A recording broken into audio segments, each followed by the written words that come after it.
In the quiet village of Shikaru, whispers of unspeakable massacres spread through the night.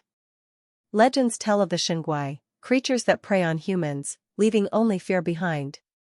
But one lonely boy crosses paths with something beyond his understanding. And from that moment on, his life will never be the same. A hopeless girl is cornered against a fence, crying in despair. She whispers, "Stay back," as a monster approaches, dragging a lifeless corpse, its disturbing gaze fixed on her. It leans closer and disturbingly compliments her on how beautiful her head is. The scene shifts to the beautiful village of Shikaru, nestled deep in the mountains. Within its quiet corners, rumors of a vicious massacre spread, likely the work of a Shingwai.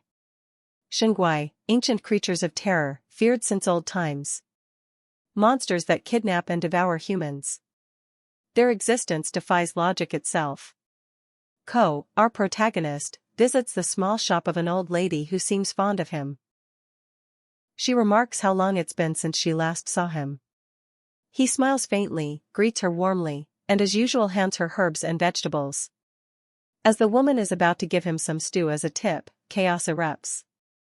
A frantic girl crashes violently into him, begging the old lady for the number of a Shingwai hunter. She's trembling, terrified, describing the brutality of a massacre in the neighboring town. "We must find someone to hunt it," she pleads. She shyly hides her face, muttering that she's even too afraid to go to the toilet alone. Once she calms down, she notices the boy and wonders who he is. The granny tells her to settle down. The old woman reassures the girl, reminding her how far away the other village is. Then she gently turns to Kou, urging him to consider moving into the village. Living alone in the woods, she says, is too dangerous. He dismisses her concern, claiming he loves the solitude and insists it's safe. Accepting the stew, he heads out. As soon as he leaves, the girl blurts out that he's a weirdo for living in the woods. The merchant, however, explains his story, how his irresponsible father abandoned him there, and how his harsh childhood made it impossible for him to trust others.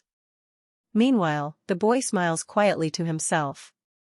The villagers might see him as unfortunate, but he feels otherwise. He isn't alone. When he reaches his home, he calls out for someone named Chiu, wondering where she's gone. Suddenly, with incredible speed, a masked woman seizes him. They playfully argue over who won the surprise attack before she welcomes him back. He smiles gratefully. The villagers think he's alone, but the truth is, he lives with one of the Shingwai they fear so much. The scene flashes back to a cold, dark night. He is still a small boy, left all alone and weak in front of an abandoned house. His luck changes when a striking woman in a bizarre mask approaches. Surprised to find a child abandoned like this, she bombards him with questions. When he explains his father left him, she squeezes him tightly, marveling at the tenderness of human offspring. Excitedly, she showers him with questions, how long he's been waiting, whether he'll keep waiting. When he confirms, she calls his patience loyal and honorable, but quickly adds that such traits mean nothing to a Shingwai. What she values is chaos, defiance, violence, and evil. Nervously, the boy asks if she's truly a Shingwai. Then, out of nowhere, she hugs him tightly.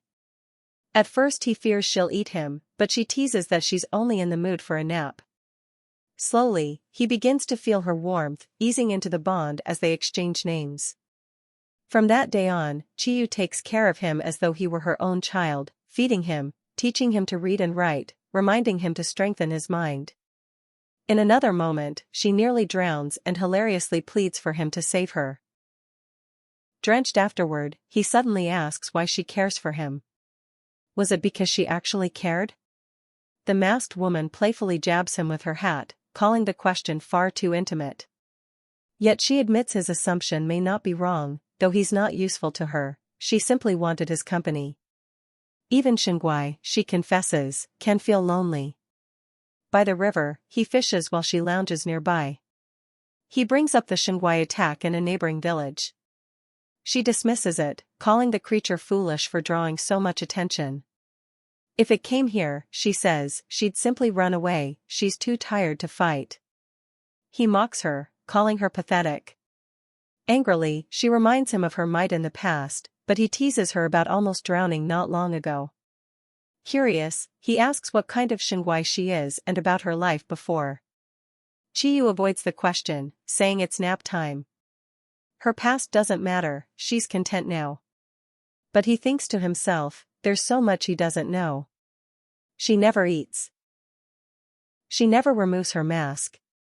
Driven by curiosity, he asks if she won't touch her stew. Puzzled, she reminds him she doesn't eat. He pushes further, suggesting she just doesn't want to remove her mask. Annoyed, she tells him good night and lays her head on his lap. Unable to resist, he reaches for her mask. Before he can lift it, she strikes his hand. At that exact moment, he catches a fish, leaving him stunned, her on top of him, the fish flopping on his head. She calls him a wicked child. He tries to explain, he only wanted to see her face, to smile together, maybe even share a meal. Annoyed, she snaps at him to empty the pot himself. Later, he sits alone eating stew, reflecting that he's never seen her eat, age, or even smile. Maybe it's simply part of her being a Xingguai. He accepts it. On his way back to return the granny's pot, he notices families happily eating together.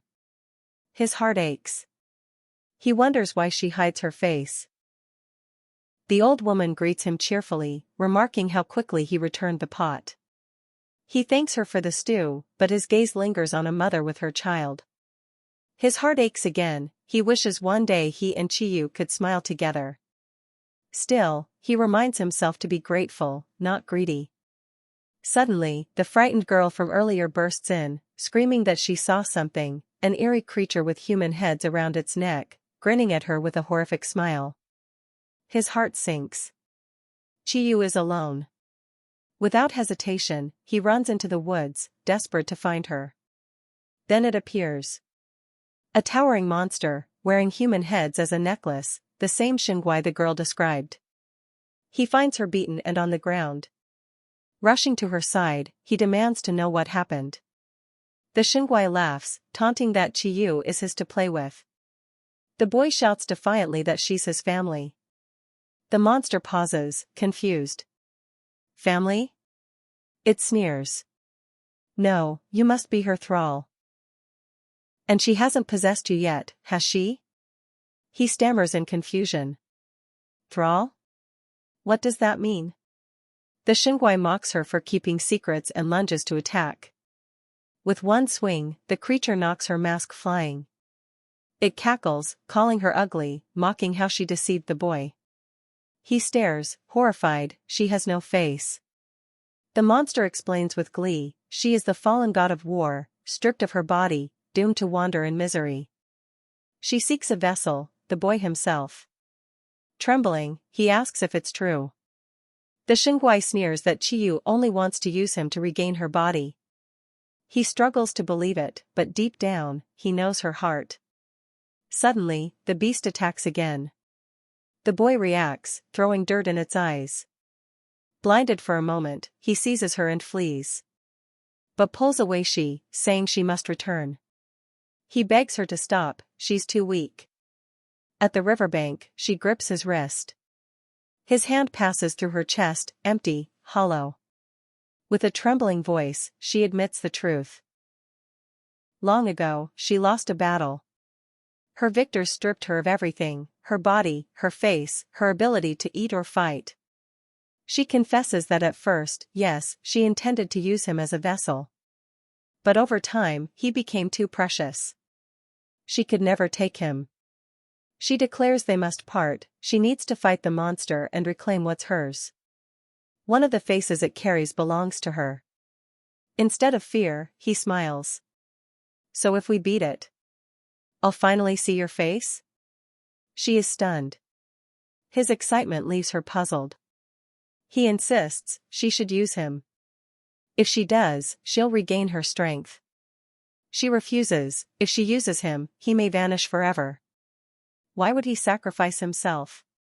The boy answers simply, on the day they met, she saved him. Now, it's his turn to save her. Tears in her voice, she admits there is one way. He may lose his place among mortals, but his body will remain intact. He agrees without hesitation. She begins chanting. Symbols ignite on his hands.